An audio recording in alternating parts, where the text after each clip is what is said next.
G'day, it's REDDEN here from NUTRIEN Livestock, and I'm with Dr. Jason TROMPF. Jason's well known throughout the livestock industry, and I've grabbed some of his time here at the Inverbrachy on property sale just to look at a few different ways that we can add value to our clients by doing more than just managing the best price outcome. There's a lot of other ways we can add value in what we do through our role in the industry, and it's people like Jason that I think can lead us on ways that we can add value. So you may know of Jason through Bred Well, Fed Well, and his own program LAMBS Alive. Jason, what else have you been involved in? Oh, well, thanks for having me, Leo, for a chat. I suppose my background, I'm still farming myself, but grew up farming and went away and did ag science. And I suppose my passion is all about farmer behavioural change, adopting change. And that was the basis of your PhD, wasn't it? Yeah.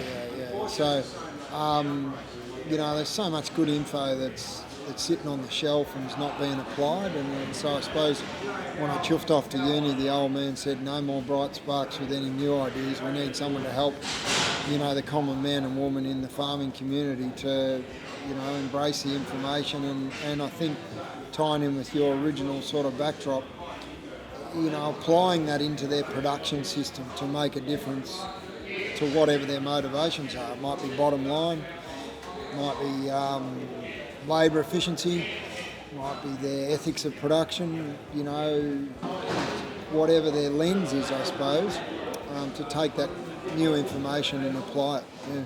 So in your role, what do you see are the barriers to high production in the grazing system, and how can agents like our NUTRIEN group, how can we be someone that helps remove those barriers?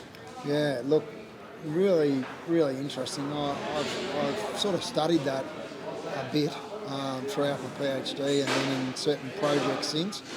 I think one of the things that is a challenge in our variable environment is getting farmers to adopt that sort of, at times, higher input, higher output system. And I understand it's about what you produce and the margin you make, and that you'll hear of people that have got the ultra low cost model, and that's their pathway. We've got to coach people more to think about cost of production. It's cost per unit that they produce. Yeah. So it might be a good investment to put a new conveyor belt in the factory because it's the thing that converts extra cans out of that factory for it to be divided across. And a good example of that is investment in the feed base and pasture area. And I know your team, you've got plenty of agronomists and a couple over here in SA that I know quite well that have been part of industry projects I've been in. It's just people sort of look at the cost of fertiliser, for example, and they see it as a cost. But we've got to coach people to think about cost of production. So what's the actual benefit of investing in that? What do we achieve, And so that ultra low cost mindset's a problem. Another barrier is, I started to talk about, the variable environment. So when they look at things like, say, intensifying a bit, so the way to make money out of improving your feed base is running more stock or turning them off quicker or higher weight gain.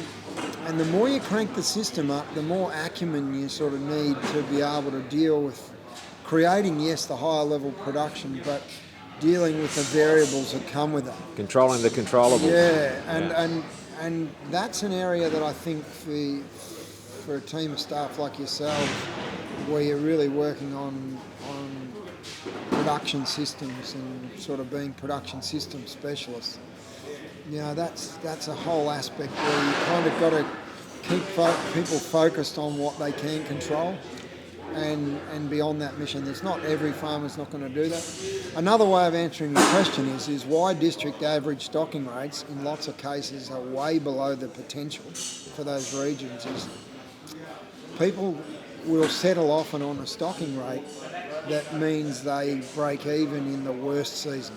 Yeah. So the scarring from droughts really makes people reticent to to push the It system. becomes an anchor rope for those good years.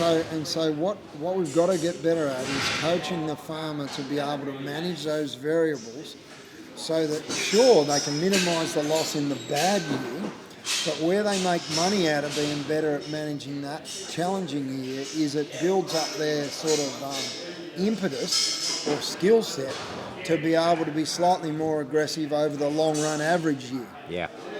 And rather than the solution to this variability is being ultra conservative. Yeah. Would it be fair to say? You get the point? Yeah, absolutely. Would it be fair to say that, given where we are with retail prices and farm gate prices now, particularly for lamb and beef, of course, the cost of getting it wrong has never been higher. Yeah, true. Look, the opportunity cost is unbelievable. And so the value and the opportunity for our staff to have an input is... Part of me reflecting on that is, and it's still relevant today, we had about 200 farms went through a project that was the backdrop to my PhD called the Grasslands Productivity Program. And I remember the chart really clearly that was looking at their stocking rate relative to the potential. And you know, most of the farms were stocked at about 60% of the potential, like a long way off that potential line. And when we times that out by not running your system, being able to manage the variables, it's not easy, but being under that line, we were timesing it by numbers that, you know, it was $3 a kilo for lamb. Yeah. You know, mutton was nothing like it is today. Cattle was a downtrodden exercise as far as, you know, returns go. So, yeah, that opportunity is grand. I don't think that necessarily makes the average punter more willing to do it. In fact, what the dairy industry research shows is they make the greatest productivity gains when the price of milk is lowest. So what that means is the way they've built the culture in that industry and coached the farmers with the sort of specialists we're talking about is the price of milk tightens. They think, I've got to get better at my game. Yeah. I'm worried about the sort of the lethargy that's, you know. And do you think that's endemic across other grazing enterprises outside of dairy? Well, I think like when we look at the risk more than the opportunity. Yeah, I think dairy's worked hard on trying to sort of, as I said, when the price of milk's lowest, that's when they make the best productivity gains. Back when I did my PhD, I looked at similar work in the wool industry specifically, and it was very much that the price of wool, if it was going in the wrong direction, they'd batten down the hatches and stop investing in fertiliser and things like that. So it was a different culture. So when the commodity price goes down, they invest, they lower cost.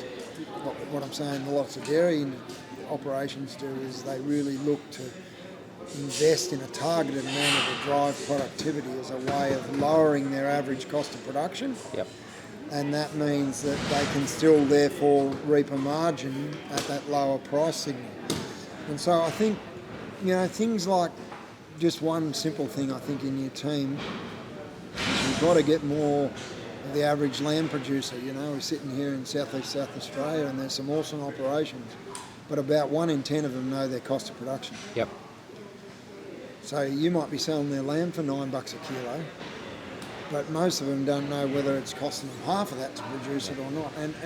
And I don't stand in judgment for that. Like, I'm looking down the barrel of your camera because I just think that there's things where we seem to miss the mark in extension. We overcomplicate things. We sort of package up stuff so we're only talking to the kind of the pointy end farmer all the time. We want to work on your team, what I do in the industry. Collectively, we've got to be able to get right in amongst the guts of the industry. And the people that are at the footy club, the answer is there, and it's actually within our branches. And the answer is a synergy between the agronomist, the pasture specialist, the livestock agent that understands the genetic input, and the real estate operative needs to be a part of that conversation too, because with grazing values, hate to use the word, unprecedented, but we're there. The focus to get back to that cost of production and stock and the grazing rates never been more important. I know the real estate guy wants to sell the extra farm, but I reckon today's the time to farm better, not necessarily bigger. So what we need to coach those farmers, because not everyone can afford to expand at the moment, is what can they buy an extra DSE at without buying any extra land internally through better acumen, better management. Genetics, pasture, fertility. You know, they put the package together. Okay, buy the farm next door. Is it $5,000 an acre? Is it 10? I don't know what region you're in. Both. You work it back to the DSEs, and you can tell you clearly what the cost is per DSE to acquire that extra land. Yeah. One of the things your collective team can say to, young Johnny rocks into the branch, and that team of people can work together to say, well, if we do this, this, this, and this, work together, you can buy an extra DSE for significantly less price than buying the neighbouring farm. Exactly.